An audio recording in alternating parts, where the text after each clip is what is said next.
Assalamualaikum dan selamat sejahtera semua murid-murid. Hari ini kita akan teruskan untuk pembelajaran bagi subjek Reka Bentuk dan Teknologi tahun 4 bersama dengan cikgu. Hari ini cikgu tidak keseorangan, cikgu ada teman, Jamil kan? Baiklah.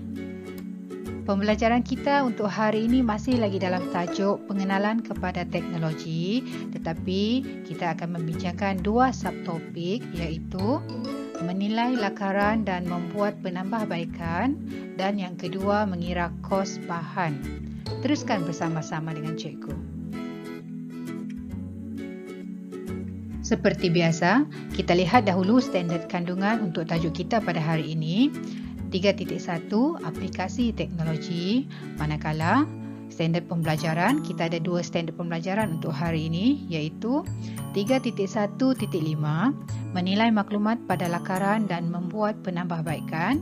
Yang kedua, 3.1.6 mengira kos bahan bagi reka bentuk produk yang akan dihasilkan. Kita lihat dulu untuk tajuk yang pertama iaitu menilai lakaran dan membuat penambahbaikan. Di sini cikgu berikan contoh seperti yang terdapat di dalam buku teks kamu. Kamu boleh rujuk buku teks pada halaman 47. Baiklah, kita lihat dahulu maklumat pada lakaran reka bentuk bagi kapal terbang mini. Di sini terdapat 3 elemen yang kita akan nilai iaitu badan, sayap dan ekor kapal terbang. Kita lihat dahulu untuk badan kapal terbang. Lihat pada huraian. Bentuk silinder, maksudnya kita menggunakan bentuk silinder. Jika kita rasa sesuai, kita tik di bahagian sesuai dan buatlah sedikit catatan menyamai bentuk badan kapal terbang yang sebenar. Untuk ukuran badan, panjang 15 cm. Jika sesuai, maksudnya sesuai dengan saiz badan berbentuk silinder. Elemen yang kedua ialah sayap kapal terbang. Huraian ada di kiri dan di kanan. Sesuai sebab kedudukan sayap kiri dan kanan menyamai kapal terbang sebenar. Maksudnya tak adalah sayap kapal terbang tu berada di bahagian atas ataupun bawah. Tak sesuai kan kalau macam tu. Okey, untuk ukuran sayap pula 8 cm juga sesuai sebab sesuai dengan saiz keseluruhan kapal terbang mini. Untuk elemen ketiga iaitu ekor. Ekor berada pada bahagian belakang. Sesuailah dekat belakang kan. Okey, catatan kedudukan ekor di hujung badan sesuai dengan kapal terbang sebenar. Dan ketinggian ekor di sini 6 cm. Juga sesuai sebab dia sesuai dengan keseluruhan saiz kapal terbang mini. Kalau kita buat ketinggian tu lebih besar, maksudnya kurang sesuai sebab tidak sesuai dengan saiz keseluruhan kapal terbang mini yang kita nak buat.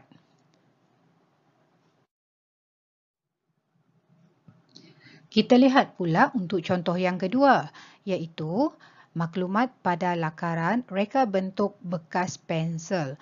Di sini 3 elemen juga yang kita akan nilai, iaitu warna, saiz dan bentuk. Kita lihat pada elemen warna. Fabrik corak batik mempunyai warna perang.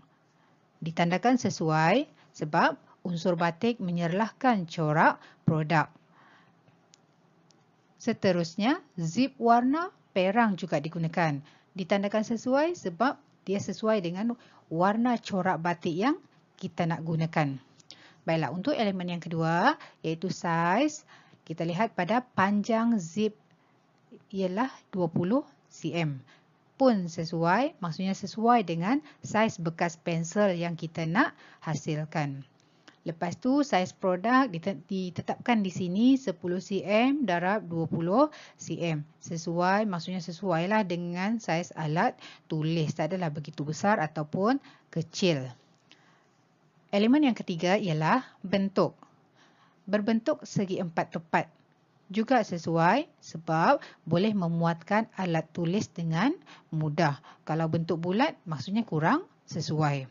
Zip berada pada bahagian atas. Juga sesuai sebab sesuai dengan bentuk segi empat tepat produk.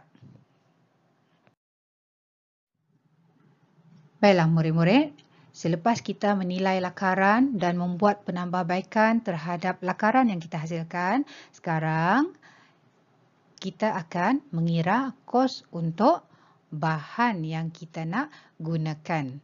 Di sini diberikan dua contoh kos untuk menghasilkan kapal terbang mini dan kos untuk menghasilkan bekas pensel. Kita akan lihat satu persatu.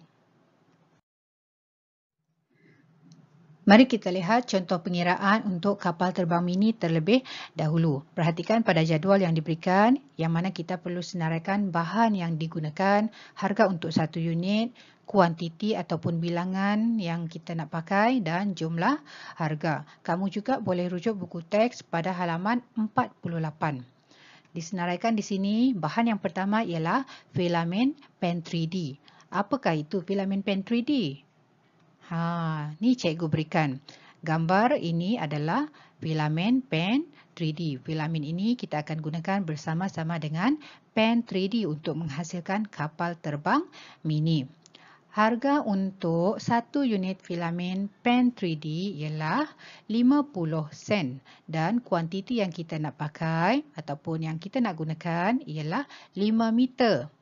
Jadi, untuk dapatkan jumlah, kita perlu darabkan harga satu unit dengan kuantiti. Jadi, kita akan dapat RM2.50. Kalau dalam buku teks kamu, contoh yang diberikan hanya menggunakan filamen pen 3D sahaja. Jadi, kos keseluruhan ialah RM2.50. Tetapi di sini, cikgu tambahkan satu lagi bahan yang kita nak pakai, yang kita nak guna untuk menghasilkan kapal terbang mini, iaitu template kapal terbang. Apakah pula template kapal terbang ni? Cikgu berikan di sini, ini adalah contoh template kapal terbang, iaitu satu contoh lukisan setiap bahagian badan kapal terbang. Supaya senang, kita hanya nak lukis sahaja gunakan pen 3D dan kemudian kita akan bentukkan menjadi sebuah kapal terbang. Baiklah, harga untuk template kapal terbang ini ialah RM1.50 dan kuantiti yang kita pakai, kita hanya gunakan satu sahaja. Jadi, jumlah harga ialah RM1.50. Jadi di sini, untuk kos keseluruhan, kita hanya perlu tambah bahagian jumlah, iaitu bahagian nombor yang berwarna biru tu. Okey, RM2.50 tambah dengan RM1.50. Dapatlah kita satu jumlah besar, iaitu RM4. Maksudnya, kos untuk menghasilkan satu kapal terbang mini ialah RM4. Boleh faham murid-murid? Kita lihat pula contoh pengiraan untuk kos menghasilkan bekas pensel. Bahan yang pertama ialah benang. Harga seunit, kita terus ambil satu gulung benang. Maksudnya harga untuk satu benang itu ialah 80 sen. Bahan yang kedua, kapur tukang jahit. Kapur tukang jahit ini adalah alat yang kita gunakan untuk melukis di atas kain. Harga untuk satu kapur tukang jahit itu ialah 50 sen dan kita hanya gunakan satu unit sahaja. Jadi jumlah harga ialah 50 sen. Bahan yang ketiga ialah kain corak batik. Nampak tak di sini ada ukuran yang ditetapkan kan?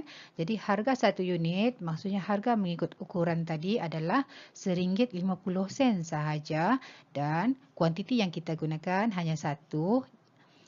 Jumlah harga RM1.50.